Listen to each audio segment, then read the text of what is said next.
Well, good morning. Hello. How is everyone? I hope you're all well. It's Friday. TFI Friday. We got it. We made it. We got here. And we got some things to go through this morning. That goes from kind of the stupid to the more serious. So we're going to start with the stupid. Because look, Banfield, you had one job, and that is that when you are reporting on something, do your due diligence rather than make a statement that makes you look like a knobhead. And what do I mean? What could she have potentially said that made her look like a knobhead?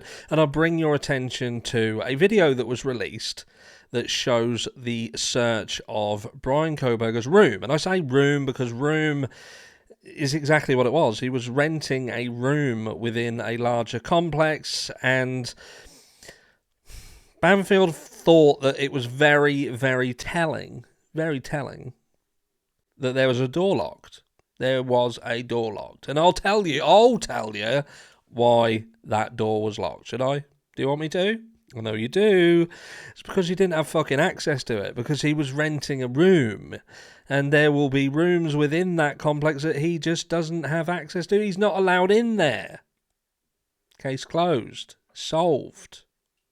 We can move on. Stop talking shit. Anyway, then we move on to another piece of information that comes out, and this is a traffic stop. This is the Bryan Kohberger back in October being stopped by a female officer. Now, New York Post, they say that he is weaseling his way out of a ticket. Weaseling. When what we rarely see is just someone caught in a situation that many of us have done and will do in the future. I live in rural Norfolk, and I could head my ass up to Manchester, London, Liverpool, Newcastle, anywhere, and the driving and how it is to drive around there would be very, very different to where I am, and I could very much find myself in a situation much like Bryan did, and I'd have probably handled it worse than what he did. Again, there we are. We've had it. We've covered it. We've done it. It's done. Done with. Not a weasel. Just traffic stop. Now, more important things are afoot. And that is that it would appear that Ann Taylor is stepping up a gear. And they have requested everything. And when I say everything, I don't just mean a few bits and pieces. I mean absolutely everything in connection with the DNA collection surrounding this case. Now, much of us have talked about the knife sheath in particular, and that has been a bit of a sticking point. Some people have questioned how this stupid idiot would have left it there. I have questioned how someone with the academic knowledge that he does and what he studied and the fact he was a PhD student, how could he have been so stupid, if indeed it was him? Some people have said it could have been planted. We know that law enforcement, persons surrounding this case, their integrity has indeed been brought into question. Now, is it anything to do with this case? It doesn't look like it is. I will just say stick a gate, and some of you will know and others will not, but that seems to be what this is with reference to. But the integrity of officers has been brought into question, and it would appear that if they want to bend the rules, perhaps not give evidence when they should, it's something they could do. This is going to split the room, however, because as we make our way through this document together, I'm not going to read every single line because it's boring as fuck, but it gives you an idea of what is going on and what they are doing and the depths with which they are digging. So let's have a look at this doc together. So this is the defendant's third supplemental request for discovery, and it's specifically focusing on the handling of the DNA. Boring. So standard lab discovery, biological testing case file. They want the whole lot, whole kit and caboodle, including everything, every single thing that you could possibly think you could be connecting to this. They want it, whether it be presumptive, actual, everything. Give me it. So that is that. chain of custody for current disposition of evidence. So please provide the records that talk about the handling, how you handle it, what you do with it, and the right chain. Every single thing to do with the handling of it. We've got profiles uploaded to DNA database. In the event that the case involves the upload of the DNA profile to either a local, state or national database, provide all documentation maintained by the testing laboratory. There is more to that. They extrapolate slightly. We're not going to go there. You can obviously pause this video as we make our way through this documentation if there is any piece of it that you would really like to read. Data files. Please provide copies of all computer data files created in the course of performing the DNA testing and analysing.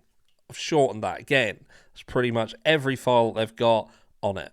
Statistical calculations. Please provide a copy of all statistical calculations undertaken with regard to DNA testing in this case, including standard statistical tests, yada, yada, yada. Please provide information for all analyses undertaken, including those that were not used or were not reported. These materials should include, this is where it gets interesting, list of software programs, reference population allele, that word, and frequencies used for the analysis. All handwritten or electronic notes, all electronic data files were generated for inputting genetic information into the software program, all documents and electronic data files, all input and operator selected parameters used for analysis, any instructions given to the operator of the software program with regard to input, operator selected, literally everything, communications, all of your communications between all of the laboratory personnel, memos, whole kit and caboodle, they want the whole lot. Standard operating protocols for interpreting guidelines, please provide a copy of the standard operating protocols and interpretation guidelines relied upon to perform and interpret the testing in this case. Again, it goes on, and you can pause it if you want to read that. Validation summaries. Carry on. Laboratory personnel, please provide background checks on each of the personnel involved in conducting or reviewing the DNA testing performed in this case, including current resume, performance evaluation on personnel file, a summary of proficiency test results. So, then we jump on to unexpected results and corrective actions for each laboratory that performed DNA testing in this case. Please provide copies of the laboratory's logs of unexpected results. It goes on. This is bit here. So all reports generated by any lab that conducted SMP testing on any sample in this case, including from samples where unknown males, not the defendant, were identified.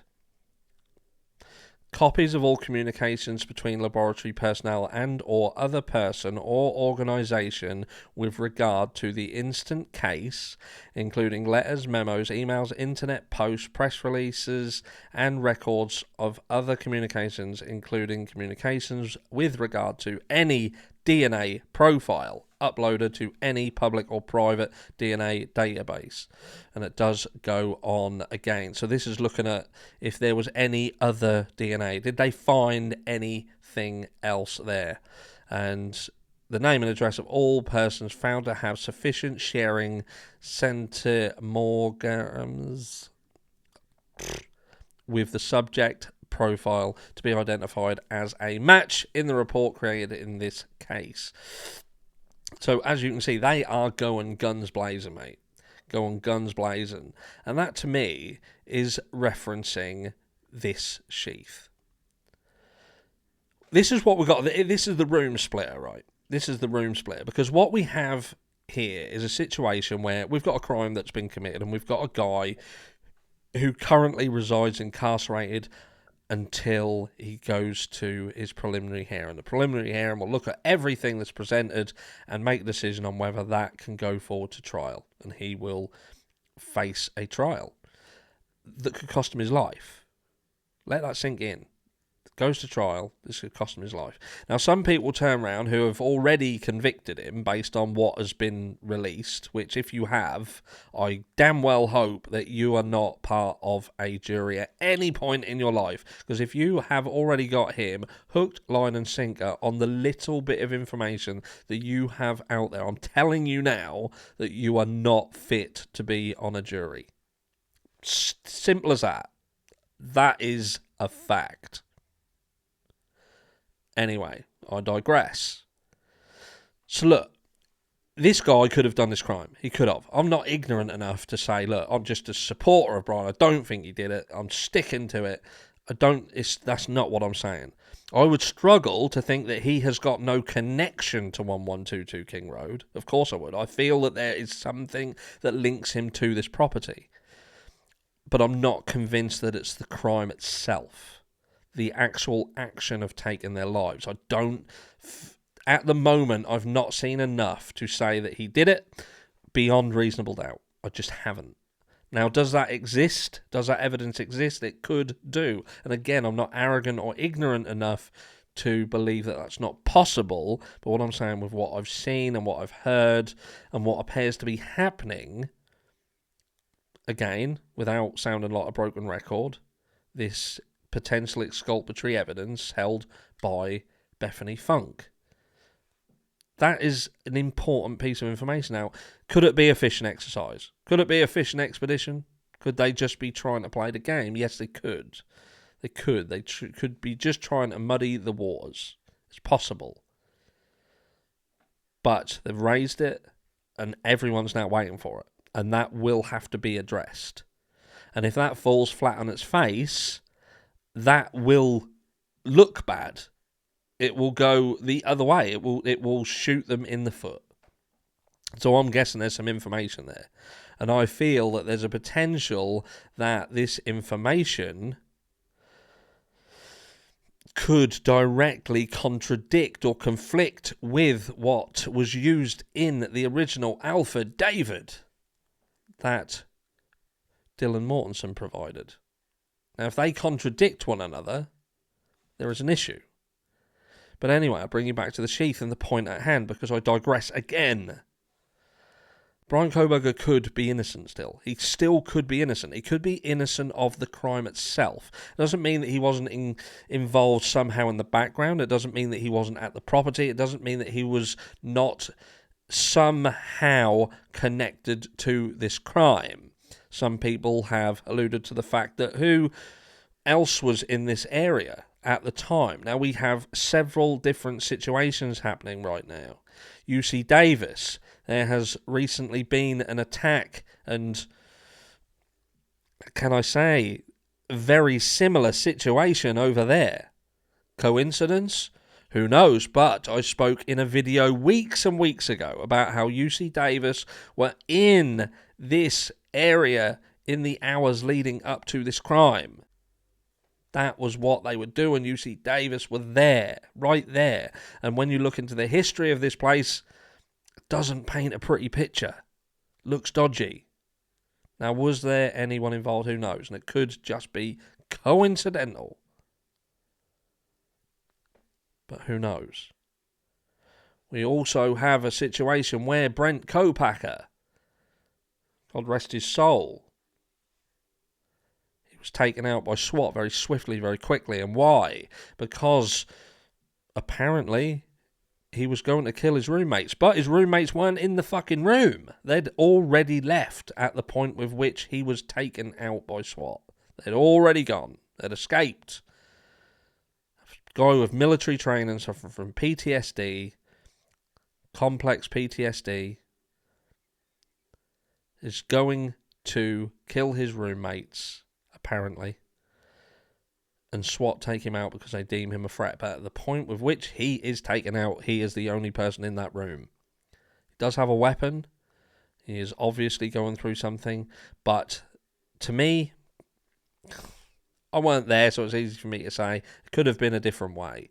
And some people have said because there was a phrase that was used or a line that was used about him saying that I'm going to kill my roommates, people have said, well, what if he was saying I killed the roommates? Had he just reached the end of his tether? Had he been weaponized by a very clever individual who had the skills and ability to manipulate? There is another version of events that holds Bryan accountable, but doesn't see him holding the weapon. So there are variations to this. So I'm being fair by touching on them. But look, if he was the guy who did it, he's the guy who did it. If he's the guy who didn't do it, then we have a problem. Because if we're the guy, or we're seeing the guy who didn't do it sitting in here, then where did the sheath come from? And he will know that. If he knows that that is not his, then that will be the element of this case they focus on. That will be the one thing that is focused on.